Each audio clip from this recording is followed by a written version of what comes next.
everyone, and welcome back to the Working Actor on Casting Workbook. It's so great to be doing these live again and to be meeting with you guys every week. The reason why we do the Working Actor, obviously, is to help inspire actors who are tuning in so that you keep on being motivated and you get the best insight and techniques from some of the best people working in the biz. And today, we've got one of those, Michelle, I'm going to pronounce your name, Michelle Arvizu. I've heard so many wonderful things about you, not only as an actor and as your talent in the field, but also as an acting coach. I know that a lot of people who have taken your courses and your classes come out saying that they're better actors because of the tools that you've provided for them. So I think today's Working Actor is going to be really helpful for all of the actors tuning in, because you're going to provide us with some techniques that are really going to help us become the best at what we do, right? So welcome to the Working Actor.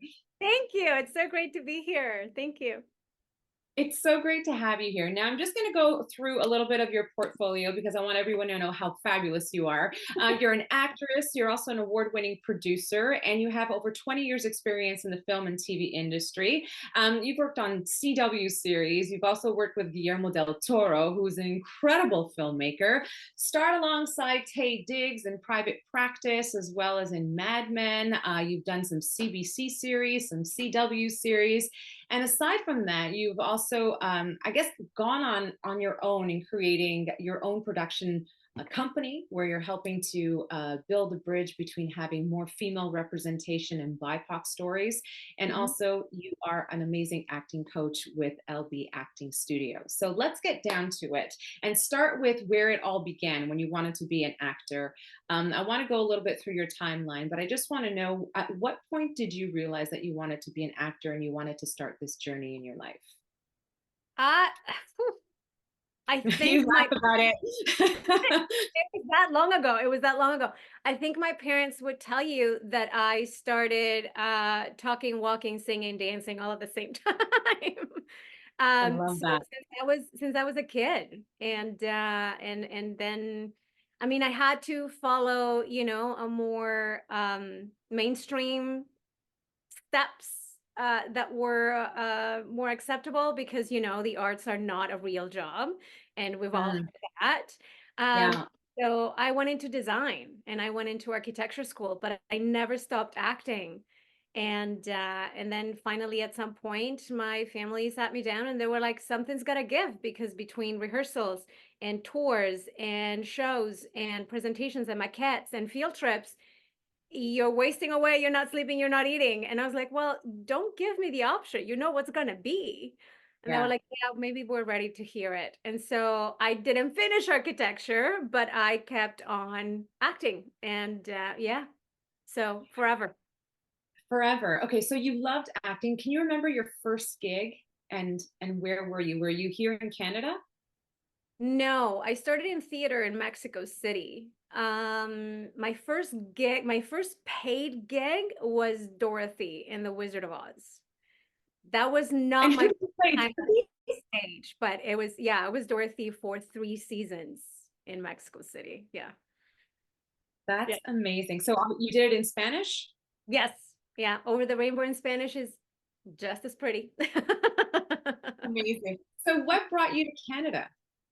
Well, I was sharing with you earlier, my mom was a diplomat before she retired, and her only for the Italian government. So I'm Italian, Mexican, and Yaqui. And for the Italian government, she was sent mostly of her own preference to Spanish-speaking countries, because she loves Spanish and adores all the incredible range and variety of Spanish cultures. And so the only non-Spanish speaking posting she ever had was Toronto. And when she was moved here, well, she didn't want me to stay in Mexico City. She was not very approving of my boyfriend at the time. And I had just dropped out of university and I was embracing the world of professional theater fully. And she was like, hey, how about we delay that a little bit longer? You come with me and I'll pay for any school you want for 2 years, and then you make a decision. And I went to Randolph Academy for the 2 years that it lasted. And I fell in love. I fell in love with Toronto. I fell in love with Canada. I fell in love with who became then later the father of my child. And so I stayed. This is home, and it's been now 24 years. 24 Yeah. years, Toronto and Canada is your home. So we're happy to have you here. We're happy to have you on the Working Actor because you hear about people who, who want to pursue acting at a very young stage in their life. And now you're saying 20 odd years later, you're still doing it and you're also coaching. Yes. So when you got to Canada, how did you make that transition to find an agent? I mean, it was great that your mom said, I'll pay for any school that you want, Yeah. but you had to be great at it, right? You had to be great Oh, at acting in order to make a living. So obviously you're good at it, but how did you go and, make that transition work for you in getting an agent, getting the roles and just making it work for you? I have been very blessed to have coaches and teachers that really believed in me from the get-go. And so I found my first agent through my film teacher at the Randolph Academy. He put in a good word. I sent my demo in VHS tapes back then still. And and we had an interview, and it was a great match. It was a great fit. I was with them for 10 years. Um, and uh, eh, and then even my transition to coaching was because I started studying after graduating. I met Lewis. I have been his student for 22 years now, and his encouragement and it just really forged the path to coaching. He invited me to be a coach around 10 years ago. My daughter was very young, and yeah, so I've been coaching there for the last 10 years. Now I have three group classes, and one-on-one coachings on demand. So yeah, very What do blessed you with. Yeah. What do you, when you think back to your first audition or when you were acting and you just came to Canada, do you remember kind of some of the techniques that you used then and maybe that you don't use now that you can help actors? No, because you're so good at, you're an acting coach now, so you know what not to do. Oh my God. Oh my God. I had my share of very embarrassing moments on camera, and I'm very happy that the people on the other side of the camera were very kind and very gentle with me. Um a lot of things, and not just in the auditioning room, but also, in crafting and developing that relationship with my agent. Um oh God. I could bore you with so many things, but I'm gonna just tell you one that is, I think it's really funny and mortifying.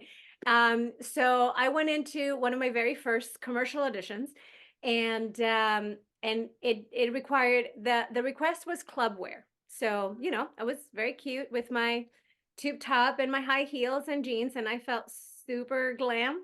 And so I go in and I do my thing, and then I come out, and they call me back in, and I'm like, "Oh my God, it went that well, right?" And one of the guys, there were just two guys in the room. Oh my God. And one of them was like, Michelle, great job. We just want to let you know, the top that you're wearing with the lights is completely see-through. So you might not want to wear that for an audition ever again." And I just wished Oh, the earth opened in that moment and swallowed me whole. And I just had to hold the tears back. And I was like, "Oh my God, thank you for letting me know. That was so, so kind of you." And of course, you don't know what to do at that point, because it's like they already right. saw me, right? It's like just Right. keep my cool. And I went into the car and I cried. But your response could have been, okay, but how did I do though? Right? Aside from it, Yeah, the yeah, yeah, see-through yeah. shirt, how was my acting? How was that? But let's Um, talk about the kind of, audition.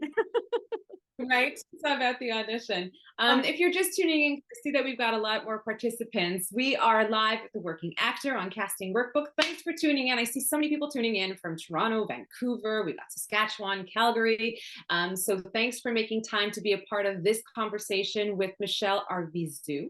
We're going to talk about her transition from acting to being an award-winning producer and as well as an acting coach. And I think that's why a lot of people are tuning in because they want to know, some techniques and maybe how you can guide them to perfecting their craft too.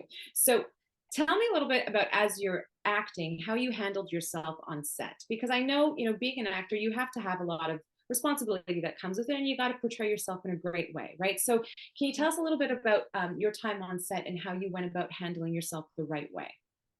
ooh, the right way. I think I'm a very curious and observant person, and I love to know how things work. But I also know that there is a structure that you have to be very respectful of and mindful of, right? So, not getting on anybody's toes, but also managing, walking that line, that fine line between keeping to yourself and getting and being out of the way, but also being involved and present as much as possible. So that was something that thankfully was not too hard. I can be very chatty, so I had to, read the room, and appreciate the value of listening 3 times more than I share about anything. So that goes a long way. Another thing, learning what everybody's job is, because if you know what every department is responsible for and in charge of, it will make you a better actor, because then you know what is actually being asked of you, right? I tend to I tend to want to help a little bit more than I am allowed to, and so also navigating that balance. Um, but again, starting with listening. So I paid attention. I asked questions when I felt it was appropriate, and uh, and then just being authentic, like not Yeah. putting on a role, to be the cool actor or anything like that. And you can tell when somebody is putting on that role, and I never, I mean, I respected it, and I understand that it can be very nerve-wracking. It's like this perpetual first day of school feeling, Mhm. and wanting to belong and wanting to be a part of. We all have that.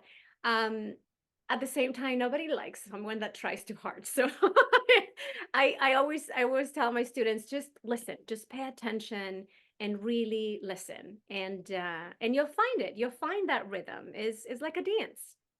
Yeah. Yeah. Yeah. You've worked with a lot of big Hollywood heavyweights, and you've worked in some really big productions. Mickey Rourke, Guillermo del Toro was one I was talking about. Rosie Perez, Oh my God. Tay Diggs, one of my favorites, Tay Diggs as well, and Christina Hendricks from Mad Men. Do you have any stories that you can share with us of maybe any conversations you've had with them that maybe inspired you to be a better actor? Yes. Well, Tay Diggs, I have to say, he's even more beautiful in person, if you can believe that. Thank you Uh, for clarifying that. yes, yes, just in case there was any doubt. And Christina Hendricks is so tall and incredibly gorgeous. She is one of the kindest people I have worked with. I would say, in terms of warmth and welcoming, uh Tatiana Maslany was number one, and Christina Hendricks is a very close second. um oh my God, stories. Christina Hendricks loves to host, and she's a phenomenal host. And so hanging out on days off at her place, when she had a place here in Toronto, was just absolute. It was amazing. It was just amazing. A very generous person in with her time, with her availability, and with herself. Also on set as well. Tay Diggs actually was, I learned a tough lesson from him. He doesn't know this. Well, maybe now he will hear, but I don't know. I hope he watches you guys. There was this one time I was following Lewis's advice. I was already his student, and he said, when you're a day player in a show, um, nobody really will direct you. You have to pay close attention. So you might get a gist when you get the rehearsal with the cameras, the blocking and stuff, but nobody will actually talk to you directly because one of the ADs is in charge of the background. The director is going to be busy with the top cast. So you just have to really understand and look out for what it is expected of you. So Right. in one of those blockings, the director and the DOP were walking by where I was planning the movement of the camera. And I heard the director say to the director of photography, so we're gonna pan this way and then we're gonna land on Michelle, and maybe she'll have a small smile because she's completely oblivious to the discomfort of everybody else. But nobody told me that. I just heard that and I was like, oh, he wants a smile. I'm gonna give him a smile and see if it works. So anyway, we do the take, and as he planned, it happened, and then we cut, and he goes, "Okay, back to once, going again. Michelle, this time lose a smile." And I was like, "Yep, copy that, not a problem." And Tay Diggs was there, and he said to me, "Don't fish for the camera, let it find you." Ooh. And I was like, "Oh shit, I wasn't doing that," but that's how it came across. And I was as green as it gets. Honestly, Natasha, I was just so green. I looked like a cucumber. So I felt very insecure. I felt super emotional, but we were going again. So it's not like I could just start crying now and just fall apart. And then, also Lewis's voice in my head is like, never have a tantrum on set. And tantrum can look in very different ways. Like you can get angry or you can get emotional and they have to babysit you. So I was like, no, no, no, just keep it cool, keep it cool. You're okay, you're okay. And one of the ADs came to me, wonderful woman, and I actually told her this at the wrap party, and she said to me, "You have the same right as everyone else to be here. Own it." Because she saw right through me. And so those two messages combined, Mm.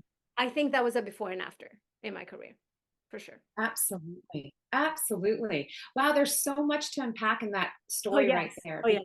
Sorry, There I really went on is. and No, no, but there's so much because it kind of like motivated you. I'm sure it was hard to, I was sure that that feedback from him was hard to take in the moment because you become like all insecure and you're about to do another scene and you're like, oh my goodness, right?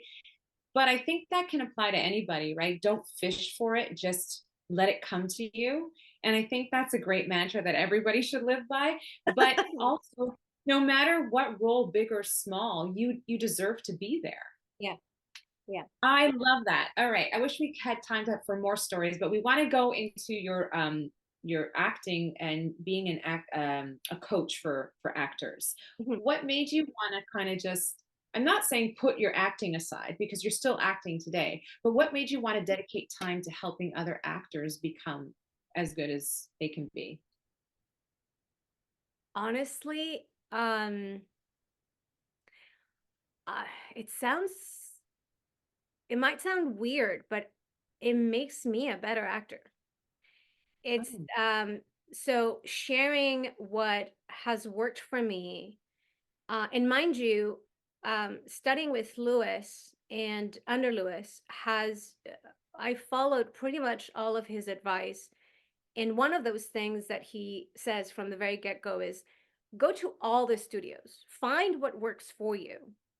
Nobody is the thing for anybody, nor they should be. And then probably in the end, you're going to end up with a little mashup of whatever, things that you pick up from different places that actually will become your approach. And so I did, but I kept coming back to him because it was the most practical, no nonsense, and direct line. It made more sense to me. Mhm. And so when when he invited me to start teaching with him, to me it was a no-brainer, even though I was terrified. But it was more about, I honestly saw it as there's no way he has enough hours in the day to pass on these tools to everyone that wants them. So I'll be a Mm. megaphone. So it wasn't about me teaching them. It was almost as it was about me passing on what I was learning from him and I had been learning from him. And I apologize for my cat if you can hear her in the background. No Um, apology. I have a so cat too. oh yeah, no, and she's not sure what's happening right now. But anyway, so it I never saw it as like, oh, I'm teaching. It was more as I'm gonna pass on to you what has worked for me because there's not enough Lewis to go around. So I'll bridge that room, you know what I mean? Uh and then um and then it just kept getting more and more. I don't want to say it's a, I don't know, all the cliches, but the calling thing or whatever. It's just so exciting when you say something that clicks with another person and you can see it in their eyes and they become so empowered and they realize how much they have to give of their own because we're not teaching anything that they don't know already. You know what I mean? It's very much common sense based and actually biology and physiology based. So it's just connecting those dots. And then they go like, oh my God, I can actually do it. And all I need to do is just be me and be here. And that is Yeah. very exciting. That feeds it. And that feeds me so much. So did I You answer were your touching. Yeah, no, you did answer my question, and you said that you can tell when you say something it actually clicks with another person. There's a couple of moments where you just in this whole conversation where it clicked with all of us, right? So I can just imagine what some of your classes are like. Can you take us through what your classes provide for people who are watching right now and want to enroll in one of them? Sure, absolutely. As I mentioned, our approach to acting is very it's based on how the brain works. And so it is almost like I have heard it being called the non-acting acting technique. And and what it does is, in a nutshell, because of course we don't have all the time in the world, but it it's about setting the foundation and the mindset for you to really learn how your brain operates. And then becoming aware of what you already do unconsciously. And once you become aware of it, then you realize that you have all the choice in the world and that you have all the tools you need. You just need to learn how to use them. And so it is all about the student. It is not about the coach. So, I'm intrigued. I'm really intrigued here. And so how many courses would one need in order for them to be, I guess, a better actor? oh gosh. Oh gosh. I don't think that anyone has the answer for that question. I think that everybody's journey is different. I've seen people that come to class and they are ready to go out and audition. And I have had people in class for years and they don't feel confident enough to get out there. So it is really, there's, oh my God, if there was a formula, trust me. We'd all be acting, right? We'd all be in Oh my God. Hollywood. Oh my God. It's so interesting because one of the things that we actually make sure we do, we don't lie to our students and we tell them the truth about how tough the job is and how tough the industry is, even though we make a huge point on not letting anybody forget to have fun. Right. So but it is a tough industry and it is a very tough job. And whenever we get people that comes from other walks of life, right? So maybe they already have an engineering career under the belt, or they, oh my God, we have doctors that are actors in our studio. And so their mindset is very much, okay, so if I do this step before I take this other step, then I'm gonna end up unequivocally here. And with acting, it doesn't work like that, right?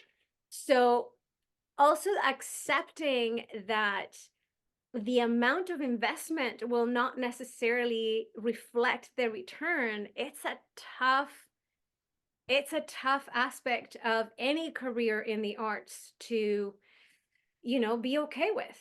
And I have seen many people that are incredibly talented that that has been a deal breaker for them, and I don't blame them. I don't blame them. So Mhm. how many classes? I Honestly, if anyone has the answer for that, I would not believe them because how would they know? I Right. think that we don't believe that training ever ends. Is like an athlete, right? Yeah. An athlete never stops training, and they don't just train before a game. They Mhm. train all the time. And if they have an injury, they adjust that training to not further the injury, but they don't disconnect from what Mhm. they're doing and what they need to be conditioning and getting prepped and all that stuff. So we approach acting that way. So how many classes? It never ends. We keep taking classes, like all Yes. of us. Yeah. Yeah. We always have to keep learning and evolving, right? So we constantly have to be, perfecting our craft. You were talking about, we are talking about change, and obviously since COVID, there's been a drastic change in the industry, especially with conventional, ways on how we watch television and absorb, film and television, and now with AI, et cetera, et cetera. How do you keep your students motivated? Ha. Um, well, we have I have a few, it's so funny because I was having this conversation last night actually with one of my students after class. Um, Motivation, I think, and this is another thing that we talk about. It is what we love doing. It should be fun, but it is also a job. So there are going to be days that you don't want to do it. And there are going to be days that it's going to be a drag. And there are going to be days that it's going to be tedious. All of the above. Mhm. And what I tell students, I feel like I want to address what you asked in two different ways. Um, so we help them also watch and consume content differently, right? Because again, curiosity should be the heart of this whole thing, right? The Yeah. curiosity to learn why humans are the way they are, why we behave the way we behave, why we feel the way we feel. And if you can watch content with that in mind, can you see why they're doing that and or why they're not doing something else? And that translates into your life. And so that can keep your inner child a little bit more plugged in, if you will. Mm. I That is love one that. thing, right? Another thing that I tell people is, that section in your resume that is called special skills? Yes. Work on that. Get plugged back in with life. If you'd never had an excuse to learn how to drive stick, drive stick. It might give you a little extra point for an addition for that, I don't know, Honda commercial, whatever. Or if you always wanted to learn how to horseback ride, go and get on a horse. You know what I mean? Like work on those things and get back into actually living. If you want to play a cop, learn how to handle a gun. So it's also not forgetting that it is about human life. And if you don't live it, you can then do it on camera. you know? Like, Michelle, I love this conversation with you. I really do. I'm going to be honest with you. In those special skills section, I always feel the most insecure when I get to that part because you're like, oh my God, I don't have any special skills. What's a special skill? I don't know. Does singing in my kitchen while I'm cooking, is that required? Is that a special skill? No, it's, but you always look at that and you're like, oh, okay, what am I going to say here that's going to try and impress them? well, I'm going to tell you a funny story is that there was one commercial that I got just because of how much Food Network I was watching at the time. And It was for a baker role, and the way I was whisking and twisting my wrist, I had never done it. But I saw in the shows they do that, and that's what got me the role.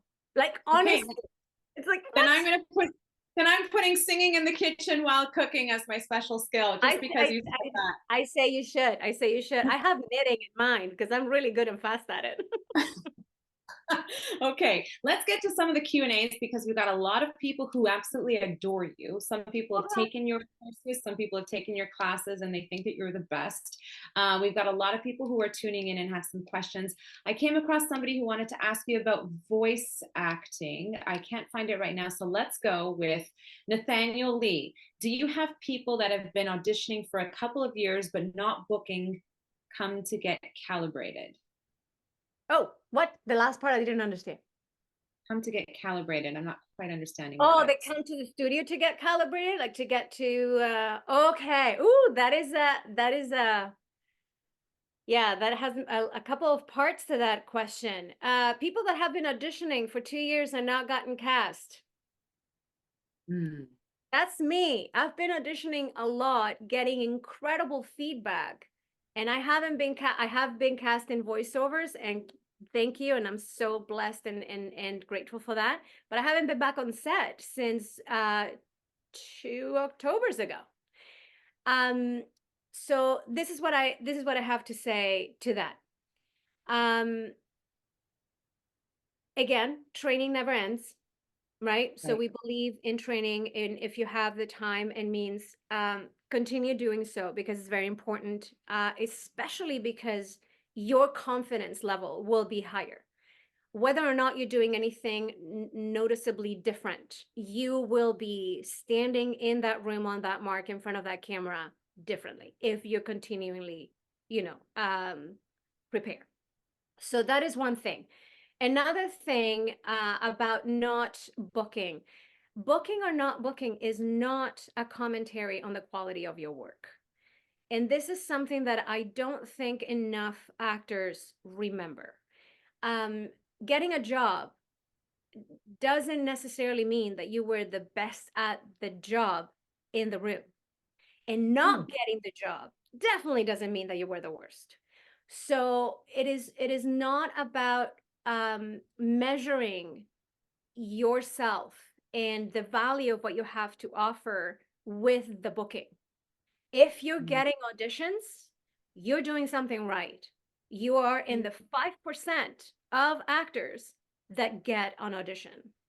And so if you can present yourself in the best possible light, and that means prepared, ready, open, available, directable, just keep going. It is really a marathon. It is really about the last man standing and not about the first one at the finish line because there's no finish line. It's So, hard not to take it personally, though. It's oh, so hard hard. not to shake it. Yeah. Yeah. But let me tell you this, and this is something that I tangibly learned while producing and doing casting myself. I fought for an actor to have one of the roles in our short film, and the actor that I was fighting for, and I was one of the executive producers, and I was in charge of casting. Um, and the person that I wanted to get the role didn't get it. Uh, Mm. the person that was ultimately perfect for the role ended up cast. And that was not at all because the other actor did anything wrong or wasn't great, very handsome too. Like it had nothing to do with him. It was about the ensemble and it was about the whole picture.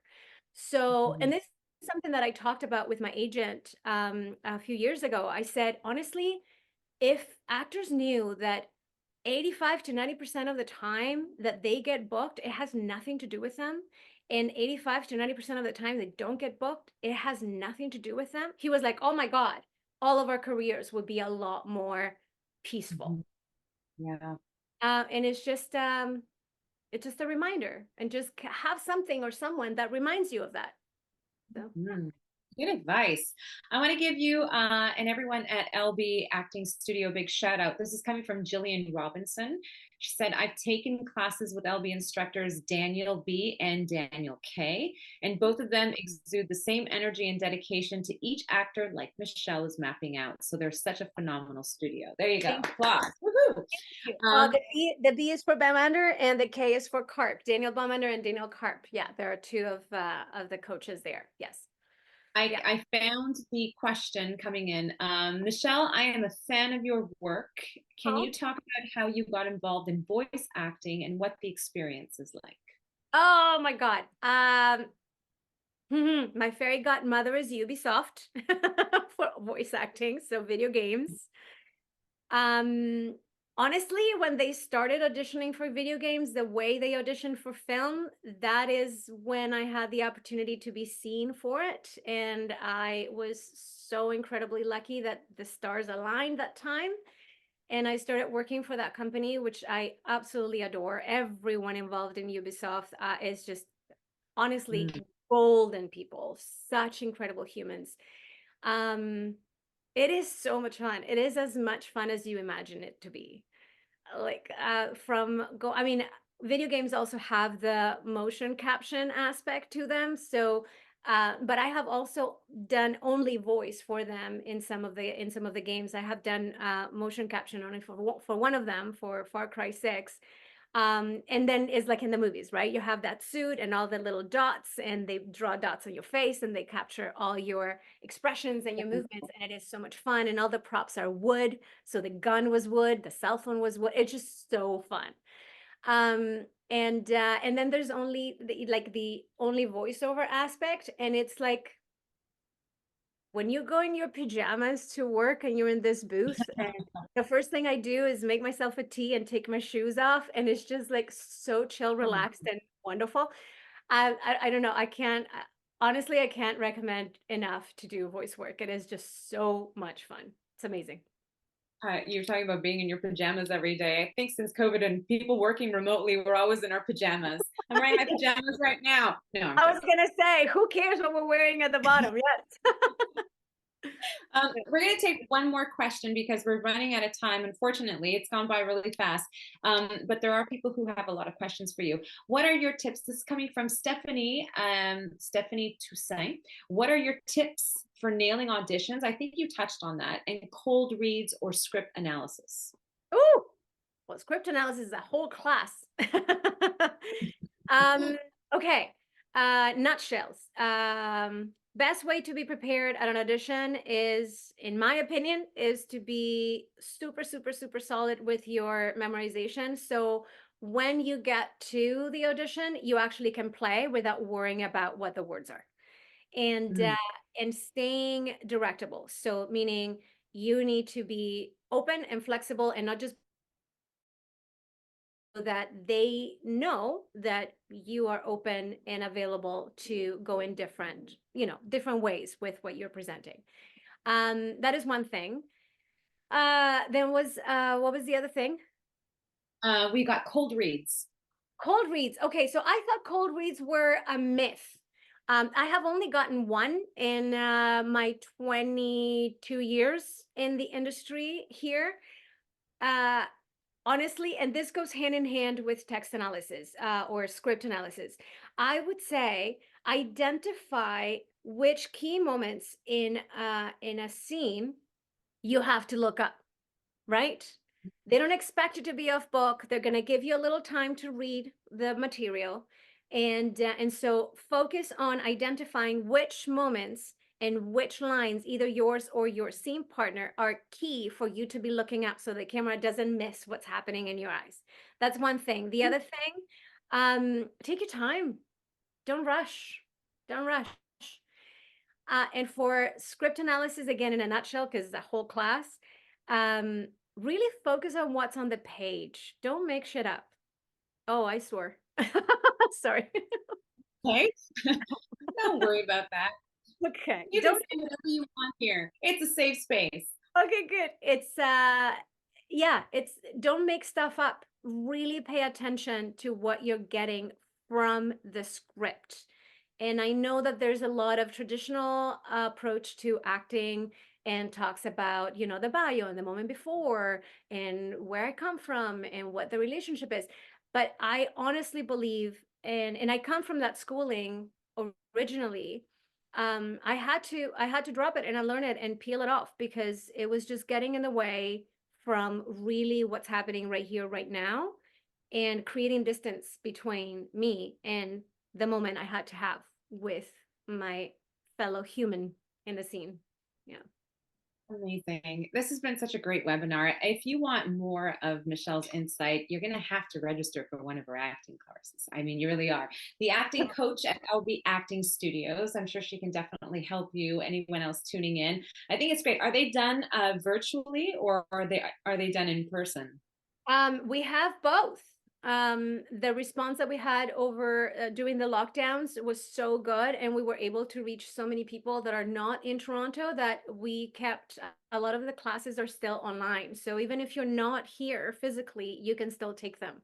And then we have resume in-person classes as well. So we have both.